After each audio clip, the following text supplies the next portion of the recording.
Welcome, yasas, yasu, and hello. I am Amigo Darren, your host, and welcome in the amigos of Pafos FC. Today we're going to have a quick chat about tonight's game between Apollon and Pafos FC, held at Apollon's stadium. So we're going to quickly go over a few things because we've got a lot to talk about, to say the least. Let's start with the setup, I suppose. Let's start with the setup of the team. Well, the TV had us set up on a 4-3-3, or even a 4-2-3-1, should I say. And the game just kicked off, and we were not playing a 4-2-3-1. We were playing three at the back, and Felipe was pushed up into midfield. But as you can see on the selection there, with Michael in goal, no mask this time. That was nice to see. His face is all better. We were shown with David Luiz and Lucasen at the back, with Felipe right back. And I think it was, Correa on the left back. With Sunic in midfield, with Dragomir attacking midfield, Orsic on the right, and Anderson up front. And it was pretty much a standard strong Pafos turnout, to be fair. All in all, we were expecting a good performance, and we were expecting a win. Obviously, they had something to say about that, but hey, it is what it is, as they say. But we have the highlights of the game. There are a few talking points in there, especially about the penalty. Was it a penalty? I don't know. I'll let you make your own mind up about the penalty decision. Anyway, let's have a chat, because there's a lot going on today in the game. Let's go through the highlights first. The match then, we'll turn that down a little bit. In fact, we'll mute it. Kicked off, and within the first 5 minutes, bang, goal. And we're like, great, okay. Not a cracking start for Pafos, I must admit. Exactly the one we did not want against Apollon. And we've struggled against Apollon this year. They beat us earlier on in the year at the start of the season. And he's well onside, played on by the far side over there, Correa. Michael had no chance on that goal. Absolutely no chance. So, yeah, we're off to a flying start, 1-0 down. So lots to make up for in this match. But to be fair, the first half, as it goes through, we looked sluggish. We didn't look as sharp as we normally are. Our players just seemed to be strolling around, and it was almost as if they'd had like double helpings of turkey roast dinner before they started the game. They looked lead-footed. They look flat-footed. I mean, look at that ball. That's a great ball through. Just pushed it too wide. We were lucky not to go 2-0 down, you know. In the first, 70 minutes of the game. And Apollon were tearing us apart all over the place. I mean, lucky block. Lucky block. And this didn't miss by far. It whistled past the post. So, I mean, I don't know. I will have an idea what's been going on at Pafos. I think the players know. We'll discuss it in a minute after the highlights of this game. But we didn't look a happy side at all. We're giving the ball away in silly positions like that. And we were putting ourselves under massive pressure. We were scrappy. And it just didn't look like Pafos. We looked like we had a lot on our mind, to say the least. Look at this. That first touch, awful. And And to try that little gimmicky back heel there towards the centre spot with 6 defenders in, that's never going to happen. Not in a zillion years. Look, I mean, Apollon defended really well, and credit where credit's due, but like that shot, what's that all about? We don't do that. We just do not do that. We were at 6s and 7s half the time, and we just didn't look comfortable at all. That was a great save by the Apollon keeper, yes. Kuhn. Great save. I mean, that was a total reaction save, and I thought, I even clapped that in the bar when I was watching it. It was like, poof, that's off. Oof. Yes, indeed. Anyway, great pace, and this right time, right place. You got to be there. And like Casiedo was very happy with that goal by Felipe. 1-1. So we were thinking, all right, now we're going to come back. Now things are going to get interesting, and like we could push on now, and Pafos could win this, But no, wasn't meant to be, as they say in the trade. Just wasn't meant to be. Well taken though. Great strike by Correa, and another great save. Apollon was just unlucky that Felipe was there. Could have gone anywhere, really, from Anderson. But it is what it is. So we were 1-1, and we were feeling quite happy in the bar that Pafos were back in the game. And we thought from here now we would kick on, and off we'd go. Let's romp away with the game. Exactly. But look at the space in midfield we were giving them.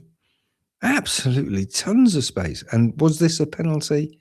Was it really? Did he touch him, or did he just play for that, or what? Because that was thin, man. Thin to win. Well taken, though. Good penalty. Even though Michael went the right way, well taken. Can't fault it. So we were 2-1 down at 51 minutes. I'm thinking, great, they've made this even harder for ourselves, I have to say, though, that the Cypriot ref was not the best. And I'm not just saying that because it's bitter pill. I'm saying it because the fella just created problems on the pitch that didn't need to happen. I don't know why there was no VAR used on that penalty, because there didn't seem to be.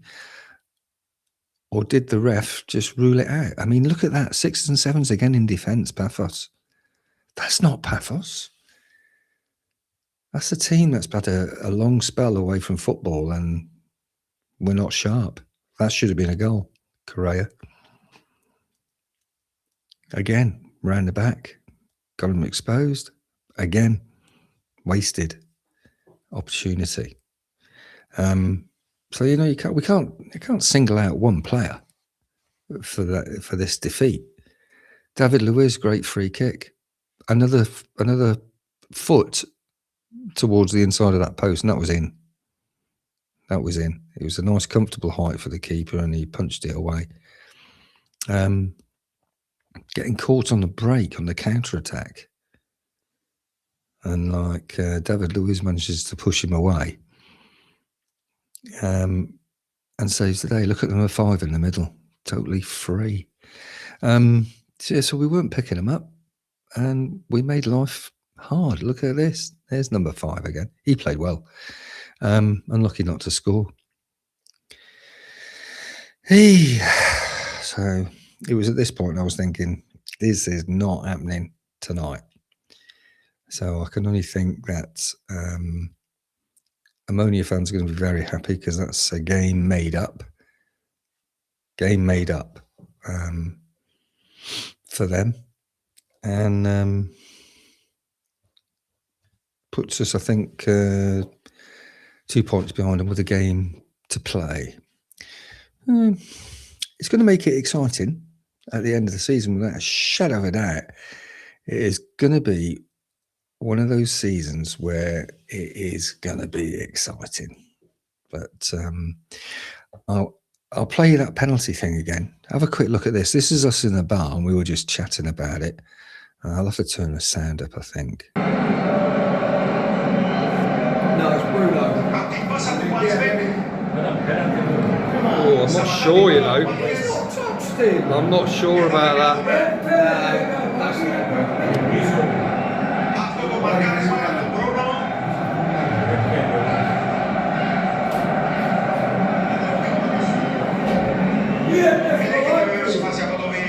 Well, they must be checking.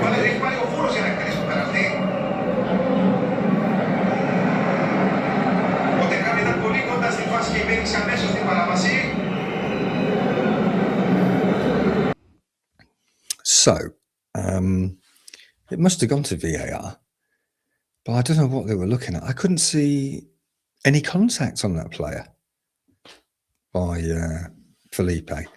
He just seemed to jump and hold his ankle. And you're like, going on there? I don't know what the ref saw, but... And as for the pushing and shoving, I think that was probably because maybe Anderson was trying to scuff up the penalty spot. I don't know. I'm just guessing. So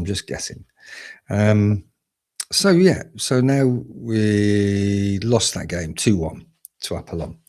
So it's not the end of the world, but it puts the pressure on a little bit for Pafos, especially with the news that we are probably going to be losing Casiedo, our coach, to Spartak Moscow. So the magician, will probably be leaving us, to say the least. Probably going to be his last game, they're saying, today, before he heads out to Moscow. Nothing's been announced by Pafos yet, but Spartak announced that they're paying €600,000 to bring him on board. So it seems that the Russian media reports from 2 weeks ago were spot on, absolutely banging. We were kind of hoping he would finish the season, I must admit, because to leave us at this time, it's a bit of a bind. Obviously, you can't say that his exit is not going to hurt the team. Of course it is. And if the players have got wind that he's going, or he's told them in confidence before he announces it,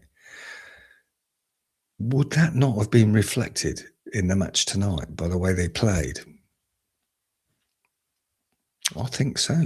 I think they know, or they knew. I mean, it's going to linger. The worry's going to linger until his replacement, no matter how famous they are, settles into the job. Rumours abound about replacement because this fella was spotted with Mr. Lomakin at the Christmas do. Pirlo. Andrea Pirlo. One of the names that's been bandied around regarding possibly taking over Pafos FC. I'm not sure about that one. He's a possible candidate, apparently. He's worked with United in Dubai, which is linked to Pafos FC owner Sergei Lomakin. And obviously the buzz grew when a photo of Pirlo with Lomakin and David Luiz in Dubai popped up on social media a few days ago. So, Andrei Pirlo for manager of Pafos, would you be happy about that or not? Or maybe this fella might take over on an interim stage. Who knows? Certainly, stranger things have happened. I mean, it's a lot of stuff going on. At the moment. So, David Luiz or Pirlo? the guess is yours, and I'm sure the bosses in Pafos will probably pick somebody. I'm hoping they'll just take another Spanish or Portuguese coach, because they seem to play passing, attacking football, and Pafos are pretty good at that. And I'd like to see that continue to the end of the season if possible. We've gone a bit dry. Anyway, look, come and watch the game that we've got coming up. I think we've got Acritas Chloricus coming in the cup, and that's on Wednesday, and it's a 5 p.m. kickoff at Pafos Stadium. Excuse me. 5 p.m. kickoff at 5 p.m. this Wednesday on the 7th of January 2026. Happy New Year, everybody, by the way. Forgot to say that. So hopefully we can get some momentum and get a win under our belts against Chlorica. And hopefully everything will be much, much better. That said and done, just remember that Pafos FC, it's not just a club, it's a way of life. So let's go there. Pame Pafo, let's go. Thank you for watching, people. Stay safe and see you on Wednesday. Ta-ra for now.